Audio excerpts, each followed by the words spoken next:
ಇವತ್ತಿನ ವಿಡಿಯೋದಲ್ಲಿ basic ಸ್ಟಿಚಸ್ನ use ಮಾಡಿಕೊಂಡು ಈ ಥರ ಒಂದು ಸುಂದರವಾಗಿರುವಂಥ ರೋಸ್ನ ಮಾಡೋದು ಹೇಗೆ ಅಂತ ನೋಡೋಣ ಬನ್ನಿ.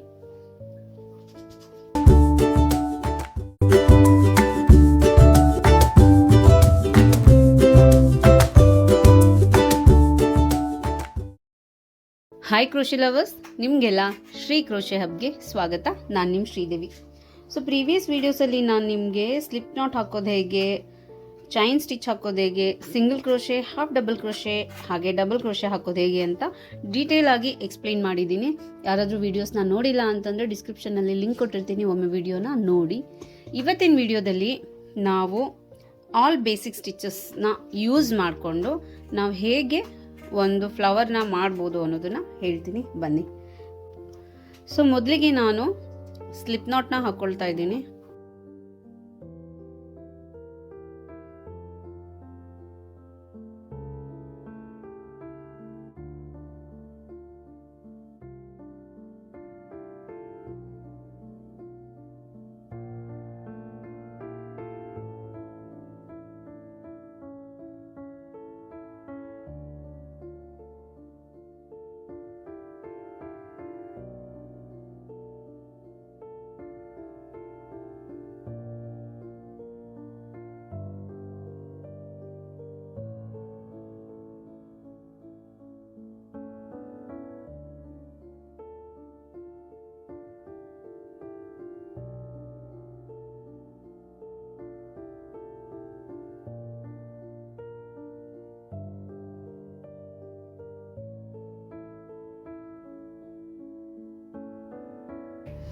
ಈಗ ನಾನು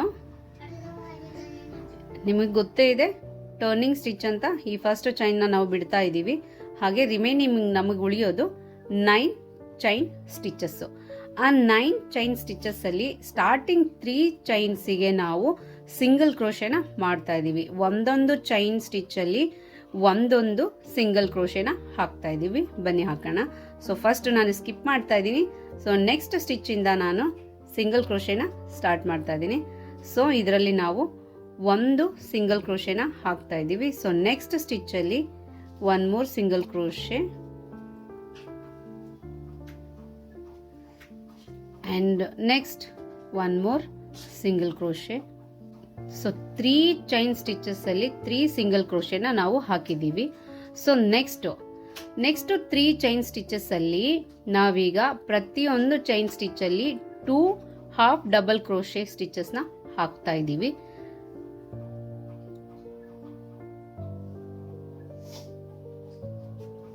ಹಾಫ್ ಡಬಲ್ ಕ್ರೋಶೆ 1 ಟೈಮ್ ಹಾಕಿದ್ವಿ. ಸೊ ಸೇಮ್ ಸ್ಟಿಚ್ಚಲ್ಲಿ ಇನ್ನೊಂದು ಟೈಮು ಹಾಫ್ ಡಬಲ್ ಕ್ರೋಶೆನ ಹಾಕ್ತಾ ಇದ್ದೀವಿ.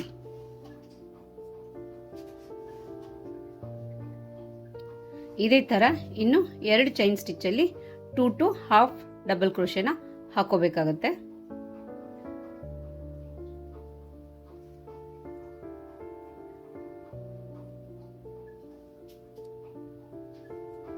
ಸೇಮ್ ಸ್ಟಿಚ್ಚಲ್ಲಿ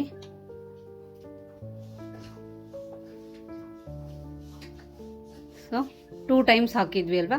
ಸೊ ಇನ್ನೊಂದು ಚೈನ್ನಲ್ಲಿ ನಾವು ಮತ್ತೆ 2 ಹಾಫ್ ಡಬಲ್ ಕ್ರೋಶೆನ ಹಾಕೊಳ್ತಾ ಇದ್ದೀವಿ.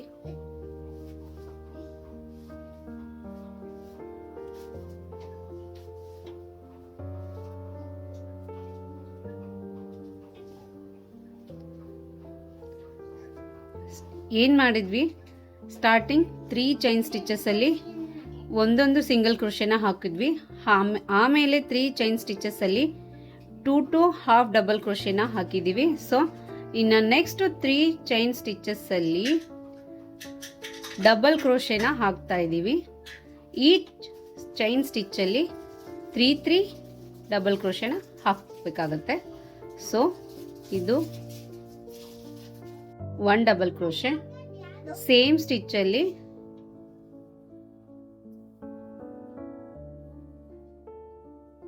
2 ಡಬಲ್ ಕ್ರೋಶೆ ಹಾಕಿದ್ವಿ. ಸೊ ಈಗ ಅಗೇನ್ ಇನ್ನೊಂದು ಡಬಲ್ ಕ್ರೋಶೆನ ಹಾಕ್ತಾ ಇದ್ದೀವಿ ಸೇಮ್ ಸ್ಟಿಚ್ಚಲ್ಲಿ. ಅಂದರೆ ಒಂದು ಚೈನ್ ಸ್ಟಿಚ್ಚಲ್ಲಿ ನಮಗೆ 3 ಡಬಲ್ ಕ್ರೋಶೆನ ಹಾಕಬೇಕಾಗುತ್ತೆ. ಸೊ ರಿಮೈನಿಂಗ್ 2 ಚೈನ್ ಸ್ಟಿಚಸ್ ಅಲ್ಲೂ ಕೂಡ 3 ಡಬಲ್ ಕ್ರೋಶೆನ ಹಾಕೊಳ್ಳೋಣ.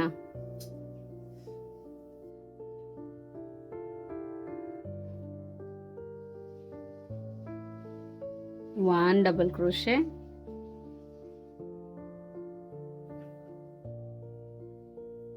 2 ಡಬಲ್ ಕ್ರೋಶೆ, ಹಾಗೆ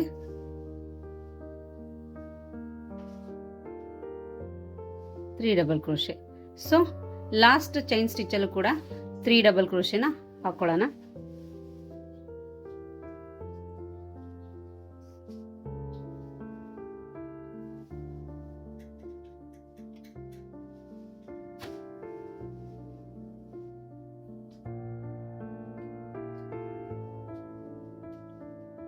ಸೆಕೆಂಡ್ ಡಬಲ್ ಕ್ರೋಶೆ,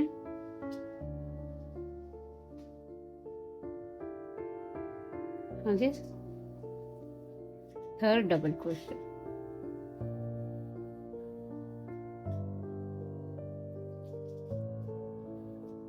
ನೋಡೋದಕ್ಕೆ ನೋಡಿ ಇನ್ಕ್ರೀಸಿಂಗ್ ಪ್ಯಾಟರ್ನ್ ಅಲ್ಲಿ ಬಂದಿದೆ ಅಲ್ವಾ. ಸೊ ಈಗ ಇದನ್ನು ನಾನು ಸ್ವಲ್ಪ ಯಾರನ್ನ ಬಿಟ್ಕೊಂಡು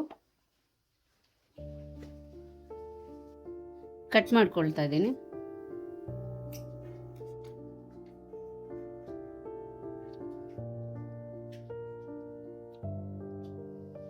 ಆಮೇಲೆ ಗೊತ್ತಾಯ್ತಲ್ವಾ ನಾವೇನ್ ಮಾಡಿದ್ವಿ ಅಂತ. ಸ್ಟಾರ್ಟಿಂಗು 10 ಚೈನ್ ಸ್ಟಿಚಸ್ನ ನಾವು ಹಾಕ್ಕೊಂಡ್ವಿ.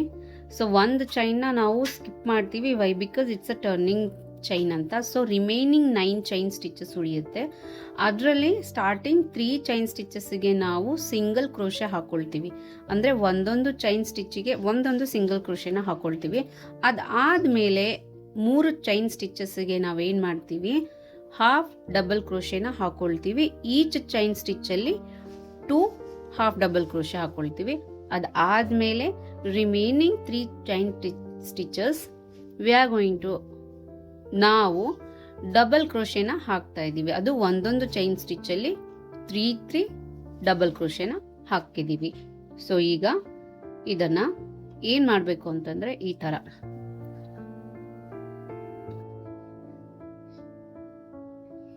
ನಾವು ಬಟ್ಲು ರೋಸ್ ಅಂತ ಹೇಳ್ತೀವಿ ಗೊತ್ತಾ, ಈ ತರ ಇದನ್ನ ಕಾಣಿಸ್ತಾ ಇದೆ ಅಲ್ವಾ, ಬಟ್ಲು ರೋಸ್ ತರ. ಸೊ ಇದು ಈ ತರ ಬೇಸಿಕ್ ಸ್ಟಿಚಸ್ ನ ಯೂಸ್ ಮಾಡಿಕೊಂಡು ರೋಸ್ ಮಾಡೋದು. ನಾನು ಇದನ್ನ ನಿಮಗೆ ಸ್ಟಿಚ್ ಮಾಡಿ ತೋರಿಸ್ತೀನಿ. ಇದನ್ನ ಈ ತರ ಸ್ಟಾರ್ಟಿಂಗ್ ಅಲ್ಲಿ ಯಾರ್ನ ಹೈಡ್ ಮಾಡಬೇಕಾಗತ್ತೆ. ಸೊ ಫಸ್ಟ್ ಸ್ಟಿಚ್ ಅಲ್ಲಿ ವೆರಿ ಬಿಗಿನಿಂಗ್ ಇದು ಇಲ್ಲಿದೆ ಅಲ್ವಾ, ಇಲ್ಲಿಗೆ ಬಂದಿದೆ ಅಲ್ವಾ. ಸೊ ಈ ಸ್ಟಿಚ್ ಅಲ್ಲಿ ಈ ಚೈನ್ ನಾನು ಏನು ಮಾಡ್ತೀನಿ, ಇದನ್ನ ಯಾರ್ನ ಈ ತರ ಎಳ್ಕೊಳ್ತೀನಿ. ಸೊ ಅದು ಲಾಕ್ ಆಯ್ತು ಅಲ್ವಾ. ಆಮೇಲೆ ಇದನ್ನ ನಾವು ಹೀಗೆ ತುಂಬಾ ದೂರ ತಗೊಂಡು ಹೋಗಿ ಇನ್ಸರ್ಟ್ ಮಾಡಬಾರ್ದು. ಈ ತರ ಥ್ರೆಡ್ ಕಾಣಿಸಕ್ ಶುರು ಆಗುತ್ತೆ. ಅಂದ್ರೆ ಇದು ಇಲ್ಲಿದೆ ಇದ್ರ ಪೊಸಿಷನ್, ನಾನೀಗ ಡೈರೆಕ್ಟ್ ಆಗಿ ಇಲ್ಲಿ ತಗೊಂಡ್ ಬಂದ್ಬಿಟ್ರೆ ಈ ತರ ಥ್ರೆಡ್ ಕಾಣಿಸುತ್ತೆ ಎಕ್ಸ್ಟ್ರಾ. ಸೊ ಹಾಗಾಗಿ ಅದನ್ನ ಸ್ವಲ್ಪ ನೀಟಾಗಿ ನೋಡ್ಕೊಂಡು ಹೈಡ್ ಮಾಡ್ಬೇಕಲ್ವಾ ನಾವೀಗ.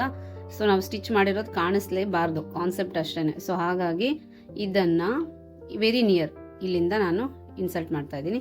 ಸೊ ಆಲ್ 3 ಲೇಯರ್ಸ್, ಈ ಲೇಯರ್ಸ್ ಇದೆ ಅಲ್ವಾ, ಇದಕ್ಕೆ ನೀಟಾಗಿ ಫಿಕ್ಸ್ ಆಗೋ ಥರ ನಾನು ಇದರಲ್ಲಿ ಇನ್ಸರ್ಟ್ ಮಾಡಿದೆ.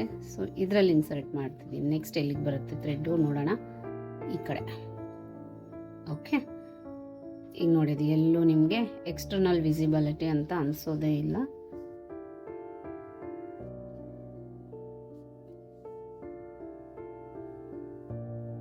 ಗೊತ್ತಾಗ್ತಾ ಇದೆನಾ? ಇಲ್ಲ ಅಲ್ವಾ? ಈ ಥರ ಇಲ್ಲಿಗೆ ಬಂತು. ಅದಾದಮೇಲೆ ಇದನ್ನು ಇಲ್ಲಿಂದ ಈ ಥರ ಸ್ಟಿಚಸಲ್ಲಿ ಹೀಗೆ ತಗೊಂಡು ಬೇಕಾದರೆ ಸ್ಟಾರ್ಟಿಂಗ್ ಪಾಯಿಂಟ್ ಇದಲ್ವ ಇದರದ್ದು, ಇಲ್ಲಿಗೆ ತಗೊಂಡು ಬರೋಣ.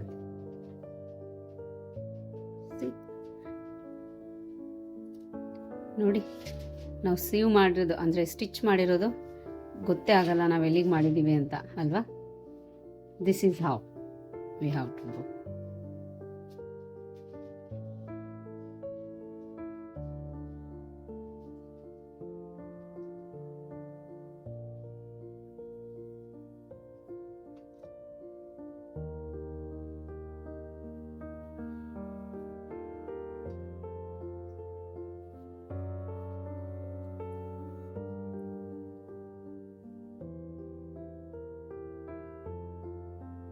ಸೊ ಇದೇ ರೋಸ್ದು ಇನ್ನೂ ಒಂದು ರೌಂಡು ಸ್ವಲ್ಪ ದೊಡ್ಡದು ಬೇಕು ಅನ್ನೋದಾದರೆ ಅದಕ್ಕೆ ಏನು ಮಾಡಬೇಕು ಅಂತಂದರೆ, ಸೊ ಸೇಮ್ ಈಗ ಏನು ಫಾಲೋ ಮಾಡಿದ್ವೋ ಅದನ್ನೇ ಫಾಲೋ ಮಾಡಬೇಕಾಗತ್ತೆ. So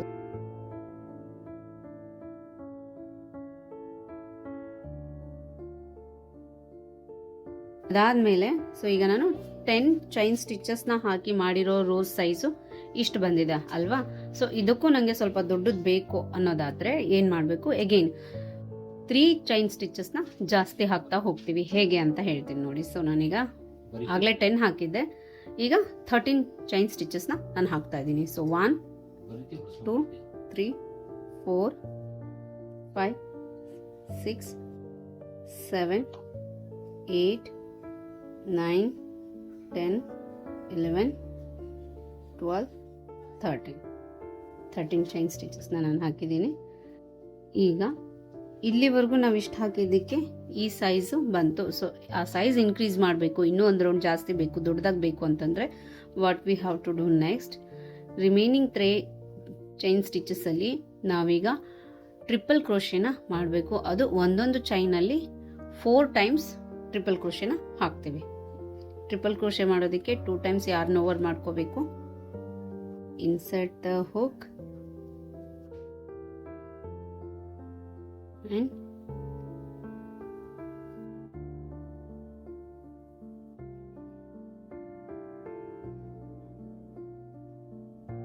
one triple crochet, same chain ಅಲ್ಲಿ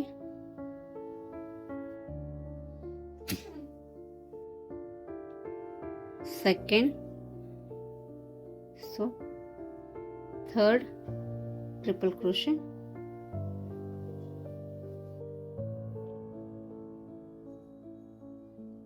4 triple crochet in same chain stitch.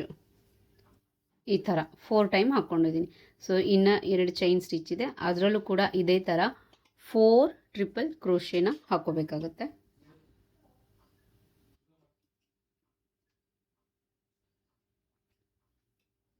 One, 2, 3, 1 triple crochet,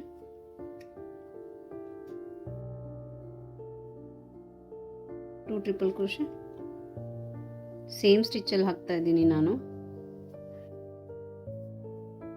3 triple crochet,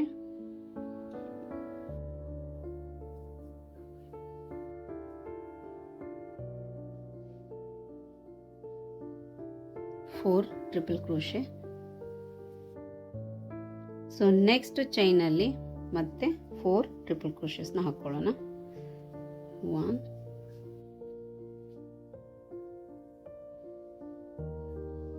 triple crochet,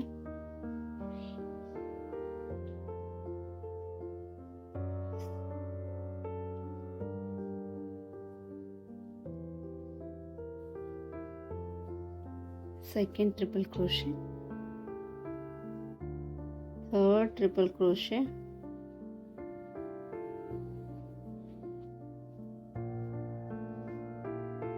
4 triple crochet. ಈ ಥರ ಇನ್ಕ್ರೀಸಿಂಗ್ ಮ್ಯಾನರ್ಸಲ್ಲಿ ನಾವು ಹಾಕೋಬೇಕಾಗತ್ತೆ. ಸ್ಟಾರ್ಟಿಂಗು ಒಂದೊಂದು ಚೈನಲ್ಲಿ ಒಂದೊಂದು ಸಿಂಗಲ್ ಕ್ರೋಶೆ ಹಾಕ್ತೀವಿ. ನೆಕ್ಸ್ಟ್ 3 ಚೈನ್ಸಲ್ಲಿ 2 ಹಾಫ್ ಡಬಲ್ ಕ್ರೋಶೆನ ಹಾಕ್ತಾ ಹೋಗ್ತೀವಿ. ನೆಕ್ಸ್ಟ್ 3 ಚೈನ್ ಸ್ಟಿಚಸ್ಸಲ್ಲಿ ನಾವು ಒಂದೊಂದು ಚೈನ್ ಸ್ಟಿಚ್ಚಲ್ಲಿ 3 ಡಬಲ್ ಕ್ರೋಶೆ ಅಂದರೆ 3 ಡಬಲ್ ಕ್ರೋಶೆಸ್ನ ಹಾಕ್ಕೊಂಡು ಹೋಗ್ತೀವಿ. ನೆಕ್ಸ್ಟ್ 3 ಚೈನ್ ಸ್ಟಿಚಸ್ಸಲ್ಲಿ ನಾವು ಒಂದೊಂದು ಚೈನಲ್ಲಿ 4 ಟ್ರಿಪಲ್ ಕ್ರೋಶೆನ ಹಾಕ್ಕೊಂಡು ಹೋಗ್ತೀವಿ. ಯಾರನ್ನ ಕಟ್ ಮಾಡ್ಕೊಳ್ಳೋಣ ಸ್ವಲ್ಪ ಬಿಟ್ಬಿಟ್ಟು.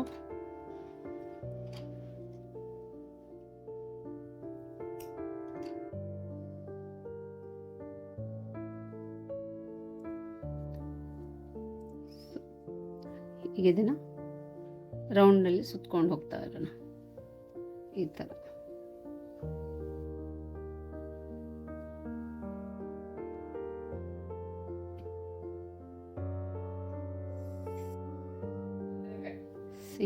ಚೆನ್ನಾಗಿ ಬಂದಿದೆ ಅಲ್ವಾ. ಸೊ ಇದು ಜಸ್ಟ್ ನಿಮಗೆ ಒಂದು ಬೇಸಿಕ್ ಸ್ಟಿಚಸ್ ಎಲ್ಲ ನೀವೀಗ ಕಲ್ತಿದ್ದೀರಾ ಅಲ್ವಾ. ಸೊ ಅದ್ರ ಮೇಲೆ ಪ್ಯಾಟರ್ನ್ಸ್ದು ಏನೇ ನಾವು ಪ್ರಾಜೆಕ್ಟ್ ಮಾಡಿದ್ರು ಆಲ್ಮೋಸ್ಟ್ ಎಲ್ಲ ಬೇಸಿಕ್ ಸ್ಟಿಚಸ್ ಮೇಲೇ ಡಿಪೆಂಡ್ ಆಗಿರುತ್ತೆ. ಸೊ ಅದಕ್ಕೋಸ್ಕರ ಈ ಸ್ಟಿಚಸ್ನ ನಾವು ಹಾಕೋದು ಕಲಿಯೋದಕ್ಕೋಸ್ಕರ ಒಂದು ಪ್ರಾಕ್ಟೀಸ್ ಪರ್ಪಸ್. ತುಂಬ ಚೆನ್ನಾಗಿ ಕಾಣಿಸುತ್ತೆ ನೋಡೋದಕ್ಕೆ. ನಾನು ಇದನ್ನು ನಿಮಗೆ ಅಸೆಂಬಲ್ ಮಾಡಿ ತೋರಿಸ್ತೀನಿ, ಇದರಿಂದ ಹೇಗೆ ನಾವು ಮಾಡ್ಬೋದು ಅನ್ನೋದನ್ನು. ಹಾಗೆ ಇದ್ರ ಜೊತೆಗೆ ಇದಕ್ಕೆ ಲೀವ್ಸ್ ಕೂಡ ನಾನು ಮಾಡೋದನ್ನು ಹೇಳ್ಕೊಡ್ತೀನಿ, ನೆಕ್ಸ್ಟ್ ವಿಡಿಯೋದಲ್ಲಿ ಹೇಳ್ತೀನಿ.